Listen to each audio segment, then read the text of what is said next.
Let's see if this is displaying. Yeah, I'm live. Yo, yo, yo, yo. Hey, y'all, welcome to my live stream while I'm sheltering in place. I thought this would be a good opportunity to kind of share with y'all what I've been doing. Aside from working on my video series or making tutorials or whatnot, and I'm nervous because heart's pounding, because I'm gonna share with you guys something very special to me today. And yesterday's stream, somebody was acting up, but I worked out the kinks, hopefully. And what I wanted to share with you guys today was a song I've been working on since probably the end of 2009, early 2010. Some of you guys may have heard an early version of it if you saw my SoundCloud back then. And I've learned kind of everything from, the engineering side to the mixing to the recording to the parts, the stuff I'm doing in Ableton. I learned it all myself, and it took me on and off like 10 years to finally get the song to a place where I was like happy with it. And hope y'all remember, I'm just a guy, I'm just a music nerd. I'm not like some professional, I am a professional music teacher, but I'm not like a professional like artist, So I hope I can get this all running. Pardon me if there are any like difficulties, but yeah. So without any further ado, I just wanted to explain. I'll play the song, and I got this cool visualizer. Hopefully it'll work with the stream. Man, I'm super nervous. This is like a performance. Feels like a performance. Hopefully you guys can see my Ableton screen and me picture in picture right now. And after I play the song, I figure I'll just take a question and answer period after that. That's my rough outline for what the plan is for today's stream. Sound good? All right, so here we go. Here's the debut. If you guys have headphones or earphones, it's great because the stream even does stereo. But let's see, how am I gonna do this? So first we're gonna, oh shoot, here we go. There is a very cool visualizer that I found, and it's gonna be like this. It's a black screen. You can still see me though, right? All right. Without any further ado, here it goes. All right.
exactly what it is the sportsman dreads, and it's the loose thread that when pulled unravels all my selfish travels that have led me to this gallows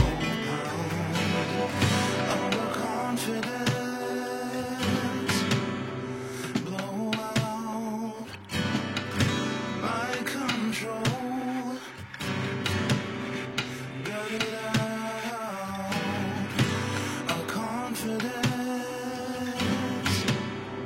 Blow out, I had it figured out, and I'm in this ocean. I'm just lightning, flashes of years of silence. I'm in this avalanche. I see sharp ties of endless rejection, and I can't play this game in this ocean. Eyes of shameless lightning, flashes of guilt, years of silence. I'm in this avalanche. I see sharp ties of coldness, of rejection, and I can't play this game.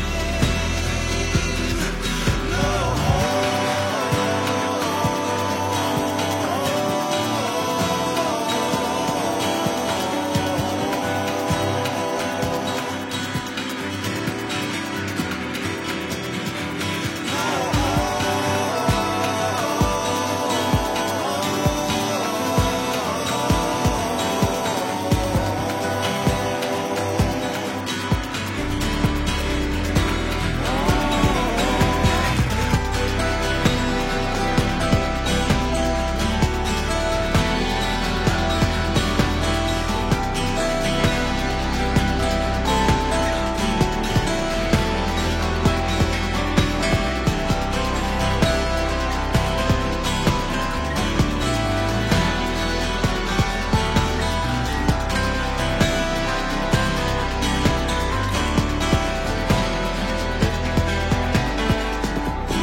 And that was it.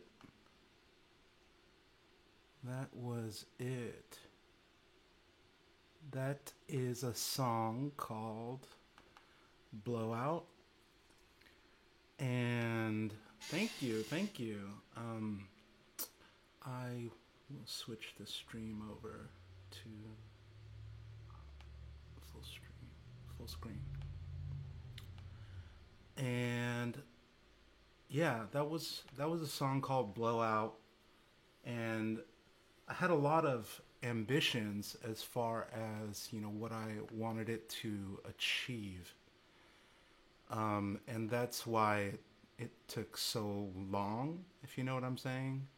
Like, I really believed at the time, I was in a trio with a couple awesome musicians, and my trio was, I think, you know, we're all three of us were like multi-instrumentalists, and we had this idea that we wanted all of the sounds that we could make electronically, acoustically, to just be all kind of in concert, you know, and just be seamless and be able to serve the song.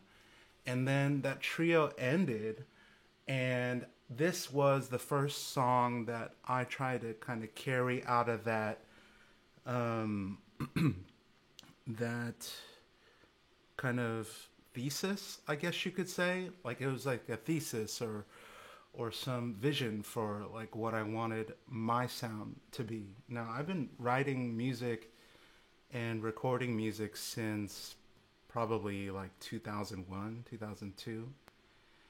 And yeah, it's not the song from Pablo Honey. It's not that blowout. It's the other blowout, my blowout. Um, yeah, I've been writing since 2001, 2002, recording and, early recordings. And, you're always figuring yourself out. And I think this was kind of just something that I wanted to achieve where acoustic and electronic textures could kind of blend, and it was a struggle. It was a struggle. I took an electronic music class at a community college, and just turned my own voice down. Now it's easier to talk because I can't hear myself echo. But yeah, I took a electronic music course at a community college here called De Anza Community College, for those of you in California. And I also learned a little bit about it in college, just how to produce music with a laptop. And it felt like I was just barely grasping onto the tools. I've been playing guitar since I was maybe 13, and then piano kind of on and off, but from earlier, and drums earlier than that. But the laptops at the time seemed like a revolutionary instrument, which I'm sure you guys all know. Laptop is probably like what Holly Herndon says. It's the most personal instrument of all, because you have so much control over how it's expressed. But it took me about 10 years from that trio ending to taking this song to this point to where I'm like actually pretty happy with everything in it. Yeah, that was always the vision, to just kind of blend acoustic and electronic textures. The funny thing is, shortly after, I remember my band thinking about doing that.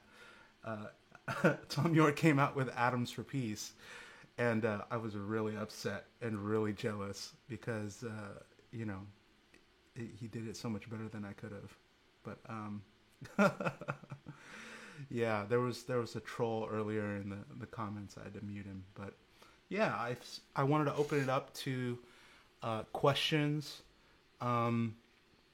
Anybody have any kind of questions for me, just related to either this song or music production, or just music in general, or just stuff going on it's related to any of that?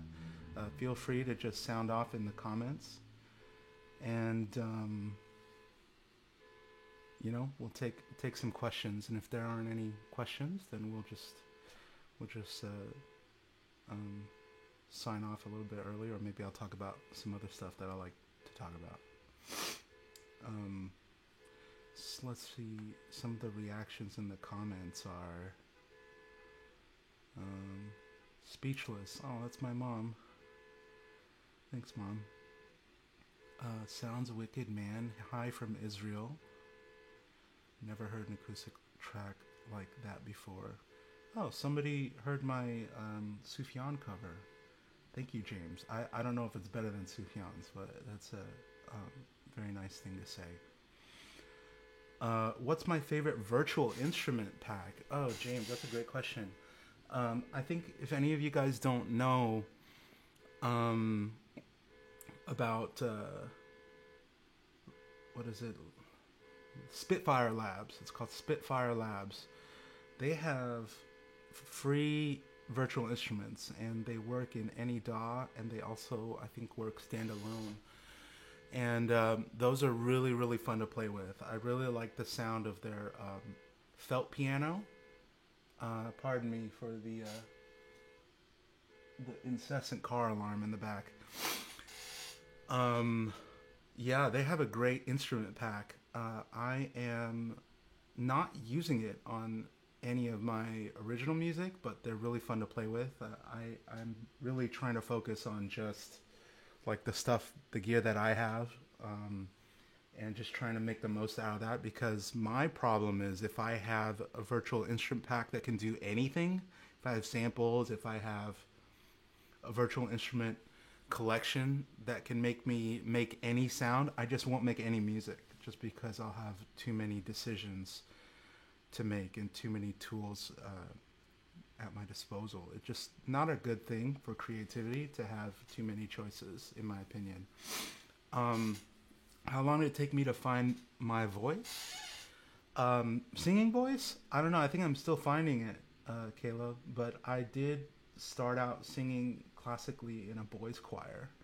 And then I joined gospel choir in college. And in between that, my voice changed. And I was ashamed to sing. So I actually like have a weird relationship with singing for sure. It's like, it's not the easiest thing to do. I think any singer, like, I give them massive props for performing because it's like the most intimate thing you could possibly do as a performer. Is just like let people hear you, like you yourself, you know.